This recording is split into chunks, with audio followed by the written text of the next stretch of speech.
ajuste de sonido, planificación de frecuencia. el programa de radio que muchos querían escuchar. Voces en contacto. Más de 60 minutos en una sola línea de tiempo. Conectamos parlantes con oídos panorámicamente. ¿Estás preparado? ¡Bienvenido! Ok, muy buenos días. Con ustedes el profesor Ravi Torres de aquí desde la primera emisión del programa Voces en Contacto. Estamos aquí desde la emisora Gonzalo Méndez Radio. ¿Y qué queremos a través de este streaming? Queremos dar una oportunidad para que los estudiantes, todos estos estudiantes destacados de nuestra familia Gonzalo Mendista puedan expresar sus opiniones críticas y valorativas que den aportes hacia la solución de muchos de nuestros problemas que acontecen a nivel nacional e internacional. En el día de hoy, por ser nuestra primera emisión, tenemos como invitada a Yaisy Ávila, a Leal, Clara Rosquer, tenemos a Diana Martínez, Robelis Marchán y por supuesto también tenemos a De Güeya. ¿Okay? Todos ellos nos van a acompañar estudiando un problema fundamental. La pobreza y la hambruna a nivel mundial. ¿Hay soluciones posibles? En los últimos años, el mundo ha experimentado una gran evolución a nivel científico y tecnológico. Hoy en día se dice que se produce muchísimo más de lo que necesitamos para el consumo, muchísimo más de lo que necesitamos para la salud y la alimentación. Sin embargo, el problema de pobreza está creciendo, fundamentalmente por la clase media, que se está haciendo pobre a nivel internacional. ¿Cuáles son las causas de ese empobrecimiento? Ok, entonces vamos a iniciar con Clara Rosquer. Clara, ¿qué posibles causas hay al problema de la pobreza a nivel internacional? Bueno, profesor, siento que uno de los sucesos que han promulgado estos trágicos eventos, que son el descenso de la clase media a la clase baja, pienso que fue un propulsor el virus. Lo que nos ha pasado con esto de la cuarentena fue un detonante para la economía. Tanto así que, bueno, personas de todas las clases sociales se han visto afectadas, exceptuando, claro, a la clase alta, que es la burguesía. Hay diversas teorías que quieren denotar que son los culpables o algo así, pero eso ya es entrando en otros temas, porque resulta curioso que debido a tantos problemas que ocurren en este mundo, esa clase social se ha mantenido totalmente estable, sin ningún tipo de daño colateral hacia su poder adquisitivo. Ok, entonces el amigo Clark nos está hablando allí de que la crisis de la epidemia del coronavirus 2019 con sus diversas cepas ha tenido, ¿verdad?, un efecto muy negativo, no solo en la salud, sino en la economía de las personas, sobre todo en la clase media, que es la que se ha venido empobreciendo, ¿verdad? Y no ha repercutido fuertemente en la economía de las clases altas. ¿Ustedes consideran que realmente esa es una posible causa detonante del crecimiento de la pobreza? ¿Yaisy? Sobre la pandemia, por supuesto que sí, creo que tiene muchísimo que ver, porque imagínense, eso fue algo que nos atacó de repente por sorpresa, nunca habíamos tenido una pandemia así a nivel mundial, y es algo que afecta gravemente porque no teníamos para salir de las casas, ¿verdad? Estábamos contra la espada de la pared, como quien dice, porque no podíamos salir de la casa por miedo al virus. Pero no podíamos quedarnos en la casa porque somos personas que no estamos para estar encerrados, por así decirlo. Y teníamos que salir a trabajar, porque sin trabajar no se mueve la economía. Yo creo que con respecto a lo que dijo Clark, hay una teoría que se llama la teoría del vidrio roto, de la ventana rota, que estoy leyendo acerca de eso y creo que una de las causas de la pobreza tiene que ver con eso. Porque fíjese, esa teoría dice que una ventana rota ayuda a que se mueva la economía, ¿sí? Pero no solamente ayuda a que se mueva, sino ayuda a que se empobrezca a la persona que está gastando su dinero en la ventana que otra persona rompió. Porque sí, claro, dice que la persona tiene que gastar dinero en los que venden vidrio, en los vidrieros. Y esa persona que agarra el dinero, que vende los vidrios, va a gastarlo en sus necesidades y así se va promoviendo la economía. Pero el panadero dejó de gastar el dinero en su inversión del pan para gastarlo en algo que no tenía pensado. Entonces creo que es una de las causas de la pobreza, esas cosas que pasan así sin uno darse cuenta, y creo que la pandemia es una de esas cosas también. La pandemia como una situación de azar, ¿verdad? Exacto. Aunque no es la única pandemia que ha ocurrido a nivel global, porque han ocurrido otras como la peste bubónica o peste negra, también como lo que se mal llamó la gripe española, que no era española, pero para las nuevas generaciones sí, las generaciones jóvenes, adolescentes, esta es su gran pandemia que están viviendo actualmente. Exactamente. Olvidando también la del SIDA, ¿verdad? Que sigue vigente durante tanto tiempo. Sin embargo, hablando de ello, de esa parábola del vidrio roto, ¿verdad?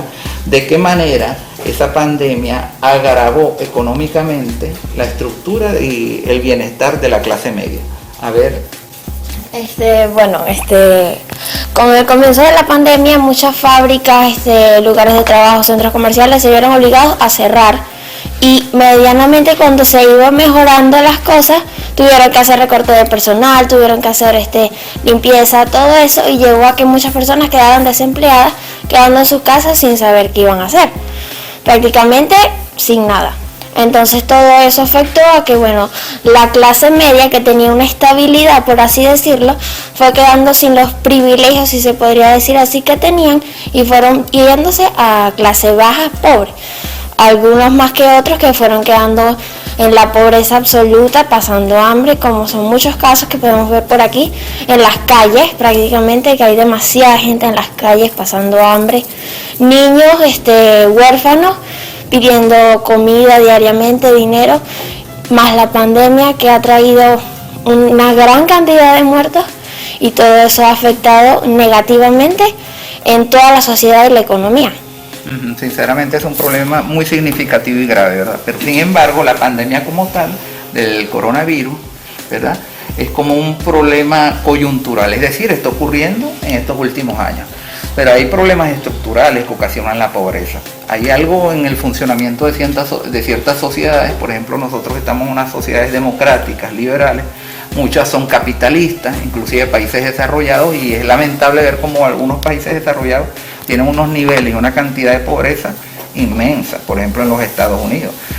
¿Qué será?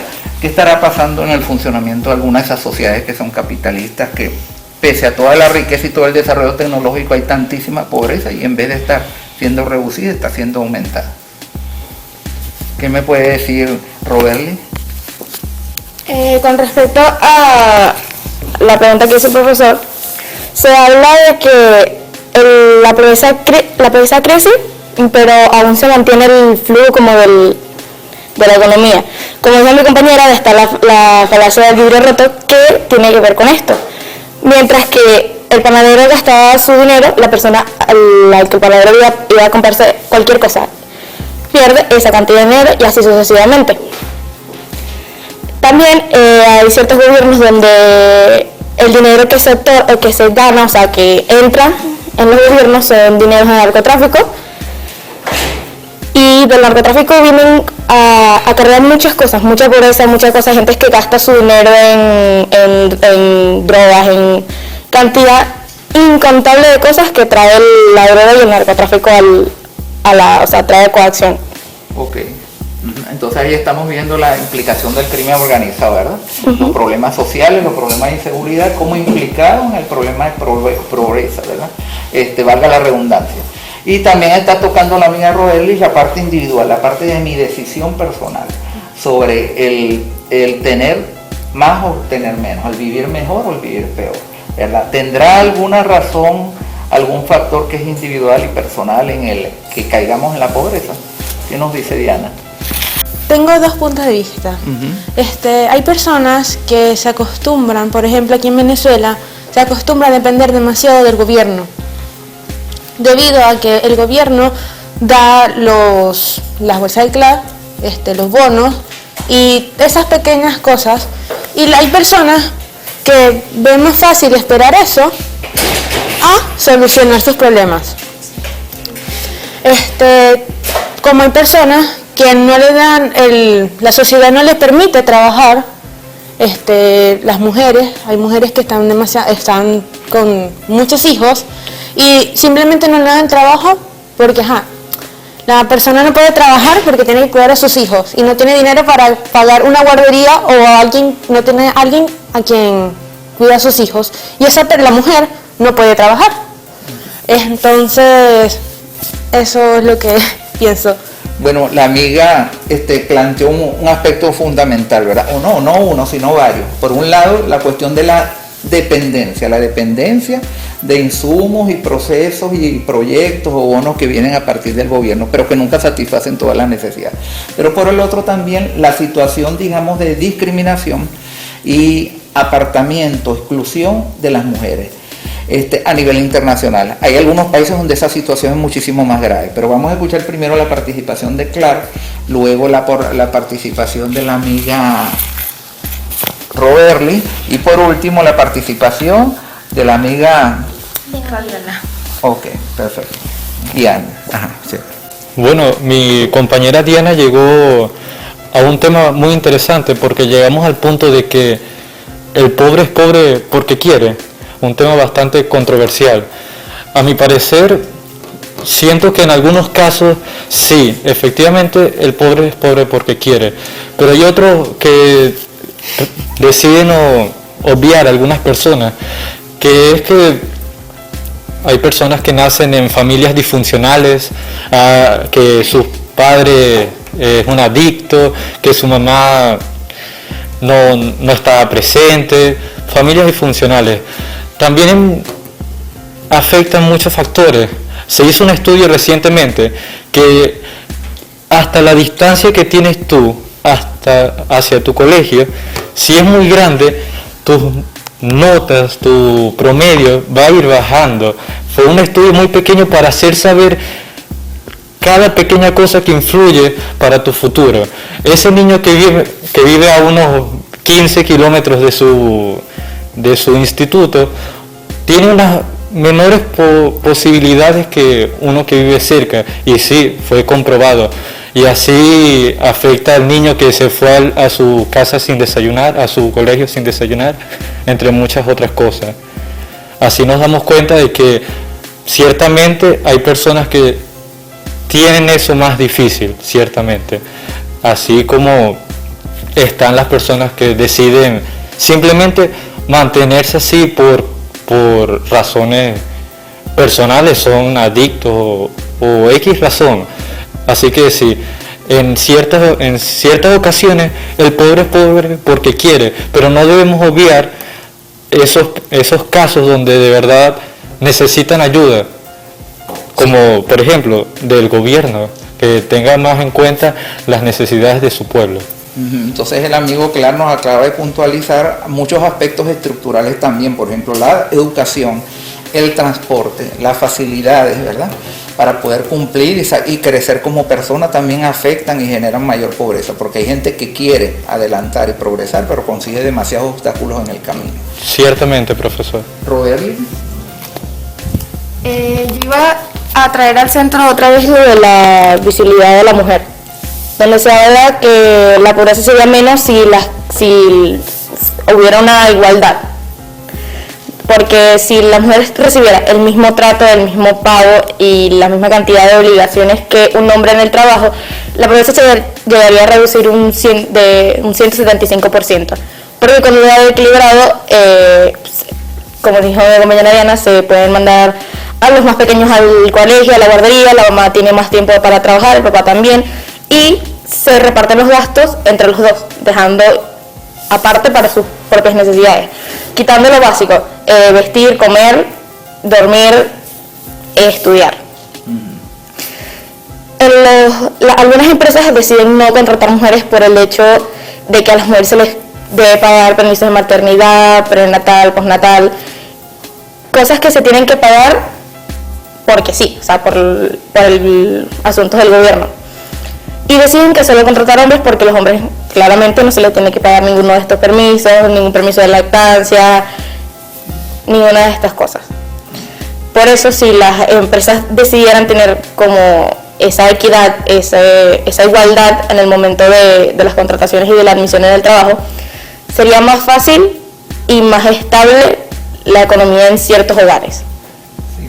Lo que nos dice la amiga Roel es particularmente significativo si tomamos en cuenta que a nivel mundial la mayoría de la población es femenina y gran parte de ellas son madres solteras. Y ese problema es sumamente peor en aquellos países que por condiciones culturales y religiosas las mujeres siempre son relegadas y mantenidas en oficios del hogar, en la parte de mantener lo que es el espacio de la familia, la crianza, la lactancia, y entonces genera una codependencia. Esa es una crisis también de pobreza que acelera este problema. Hablemos entonces con la compañera Diana. Con respecto a lo del trabajo de las mujeres y todo eso, hay gobiernos, hay países que sí le dan ayuda social a mujeres que no tienen una estabilidad, tienen hijos, pero eso ayuda, en realidad no las ayudan como tal, o sea, es muy poco el dinero que les facilitan para ellas poder manejarse mientras tienen una estabilidad, consiguen un empleo bien, puedan pagar por ejemplo, la renta, el maternal completo de los niños, porque el gobierno nada más paga una parte en algunos países y esas cosas. Entonces pienso que el gobierno debería apoyar más a esa zona. Darle más importancia. Más importancia, exactamente. Bien, entonces más visibilidad, más importancia, darle más apoyo, velar por ello porque son derechos humanos, ¿verdad? Debe haber una equidad y una igualdad. Ok, independientemente de que sí hay diferencias obvias entre lo femenino y lo masculino, tenemos que entender que nuestras diferencias, nuestras distinciones no implican que no tengamos los mismos derechos y que no tengamos las mismas posibilidades y que no nos abran las mismas oportunidades de salir adelante. Hablamos con Rosángela Leal. Siguiendo con el tema, yo creo que sí es muy importante darle visibilidad a la mujer porque usualmente vivimos en una sociedad que ve a las mujeres solamente como una madre o como una ama de casa, cosa que está mal porque las mujeres también pueden crecer por ellas mismas, pueden buscar su empleo y no solamente están para cuidar y limpiar. También me parece que la pobreza es un tema de la sociedad porque la mayoría de la gente en estas condiciones no pueden conseguir trabajo por falta de educación, ya que usualmente la educación en escuelas públicas, que son las más fáciles de acceder, es muy baja. Entonces, como no tienen esos conocimientos, no son usualmente aceptados en empleos o no les dan esa oportunidad de demostrar que pueden progresar. Es importante el aporte de Rosángel porque nos está hablando del problema de que se ha reducido la movilidad social. Que la movilidad social es la posibilidad de que cualquier ser humano, independientemente de sus condiciones sociales y económicas, pueda ir ascendiendo en el empleo, en los estudios, a partir solamente de sus potencialidades. Si le brindo una peor calidad en educación, va a salir menos preparado, y si está menos preparado, tiene menos posibilidades reales de conseguir el empleo que satisfaga sus necesidades. Hablemos en concreto ahora con la amiga de Gubey. ¿Algún punto que quiera que hable? ¿Tienes algo que puntualizar en relación a todo este problema de cómo el gobierno esquiva el apoyo realmente significativo para que las masas empobrecidas puedan salir adelante y ascender? Sí, aparte de que en el gobierno, principalmente Venezuela, se maneja una corrupción enorme, las personas, el pueblo venezolano, mayormente la clase baja, pobre, son muy conformistas. Y no los juzgo porque yo no sé lo que es estar en ese lugar de ellos, que ellos, aunque sea con una bolsa de comida, para eso ellos es algo y significa algo. Pero sí, la clase media y baja de Venezuela es muy conformista, que llegamos al punto de que el gobierno les ofrece un pequeño bono, una caja de comida, y ya esas personas y el gobierno obtiene votos por su parte. Nada más por eso, sin contar toda la corrupción, todo robos, etcétera, 1.000.000 de cosas, de problemáticas que se maneja detrás del gobierno, que la gente deja atrás nada más por un plato de comida, que no lo sigo juzgando porque bueno, hay que estar en el pellejo, como dicen, para saber por qué ellos deciden hacer eso. Y con respecto a la frase que es muy común de que el pobre es pobre porque quiere, influyen demasiadas cosas. Por ejemplo, si alguien pobre, una familia pobre no tiene comida, ¿cómo van a mandar a los niños o cómo van a ir a la universidad? Sin comida no puedes rendir. Tú no comes en la mañana y te sientes todo el día cansado, no puedes rendir, no puedes hacer las cosas como lo haces si tienes los 3 platos de comida al día. Son muchas cosas que influyen que no te llegan a hacer decir el pobre es pobre porque quiere. También influyen muchas cosas, se toca el tema de las adicciones y sí, es un problema gravísimo, pero las personas adictas, que eso no está en control de ellos. Problemas mentales, problemas de familia, se meten en problemas legales con bandas delictivas del país, etcétera, que son muchos problemas que uno no puede decir el pobre es pobre porque quiere, porque no estarías viendo todo el trasfondo que tiene esa persona para llegar a donde está y por qué no puede salir de ahí. Exacto, hay problemas estructurales, hay problemas personales, hay problemas generacionales que se vienen como heredando porque no se resolvieron en su primer momento, psicológicos, emocionales, afectivos. Y ahí si Ávila quiere puntualizar algo más que nos permita aclarar más la situación. Yo creo que hay 2 puntos de vista muy importantes en esto, ¿verdad? Creo que uno de ellos, creo que ya lo había hablado con usted, si no me equivoco, que es de que la pobreza es una enfermedad mental. ¿Por qué? Yo apruebo más de la mitad que sí es verdad. ¿Por qué? Porque es que las personas pobres, yo he estado muy cerca de personas pobres, ¿sí? Yo no vivo en un lugar muy lujoso y he estado cerca, yo soy una clase media, pero hay personas pobres cerca de mí, entonces he tenido contacto con ellos y sé lo que es, ¿me entiendes? Yo creo que una persona puede salir adelante si quiere. Claro, el gobierno, cabe destacar que el gobierno tiene culpa de muchas cosas de la pobreza, pero el ser humano tiene también bastante culpa, ¿verdad? Porque fíjese, como dice que es una enfermedad mental, una persona puede ser pobre, pero no es pobre. Entonces está en esa situación, pero cree, como no ha visto más nada en su vida, a lo largo de su vida, cree que no puede salir de ahí. Entonces en eso se estanca, en eso se queda y en su mente no hay nada más que eso. Solamente soy pobre, voy a ser pobre, aquí me quedo. Por ejemplo, la gente con la que yo he estado cerca son un grupo de personas y lo único que hacen es reproducirse. Y no hacen, yo entiendo que quizás no tengan los medios para protegerse, ¿verdad? Pero yo creo que sale mucho más barato comprar un condón que comprar pañales por lo largo de su vida y alimentar una boca más, ¿me entiendes? Sí, lo que nos lleva a entender que la pobreza implica una toma de decisiones. Creo que una motivación personal para superar. La pobreza es una cosa y la ignorancia es otra. Y creo que la gente confunde muchísimo eso. Ok, bien. Ok, entonces continuamos con el tema que yo acabo de tocar, de que las personas pobres lo único que hacen es reproducirse. Todo eso lleva hasta la educación sexual, que no la hay en la mayoría de colegios de aquí de Venezuela y en muchos países. Lo que llaman no se desarrolla como debería ser. No se desarrolla como debería ser. Lo contemplan. Hablando vulgarmente, como hablan los papás, como hablan los abuelos, cuidado con algo, ya no dicen más nada. O sea, no te dicen, esto es un método para protegerte, esto es un método para cuidarte, esto es lo que puedes hacer, esto es lo que puedes usar. No hay esa parte de ninguna parte, de ningún lado. En las escuelas públicas es muchísimo más evidente que no hay nada por esa parte, que tú he sido testigo de que tú le preguntas sobre algún método anticonceptivo común, como lo es una pastilla, como lo es un condón, y no tienen la mínima idea de lo que es eso. He estado presente en algunas familias que son así y me ha tocado ver cómo ellos no tienen la capacidad de pensar en que ellos pueden parar eso. Claro, quería agregar algo al respecto. Bueno, profesor, para respaldar lo que dice mi compañera Giret y mi compañera Fabiola, pienso que es un efecto en cadena que viene desde muy atrás.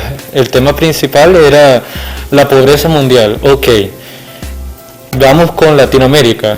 Estos sistemas de gobiernos que se han salido de su objetivo principal, que es llevar un país como es debido. Se centraron más en otras cosas, en lo personal. Bueno, desviaron todos sus objetivos principales. Vea, va en efecto de cadena porque, el sistema de gobierno no se centra en lo que es primordial, que como dice Fabiola, educación sexual, cierto, tampoco se centra en la educación general. Entonces, ¿qué creas? Creas a un ser humano, una persona del futuro que no puede aportar nada a su sociedad, a estos países latinoamericanos, y estás creando a un títere para las mafias que, tocando el tema de las adicciones, bueno, creas a un títere para esos grandes grupos delictivos. Entonces no le queda de otra que unirse a ellos y empieza a ser productor, siendo vendedor a los países del primer mundo, que son los principales consumidores.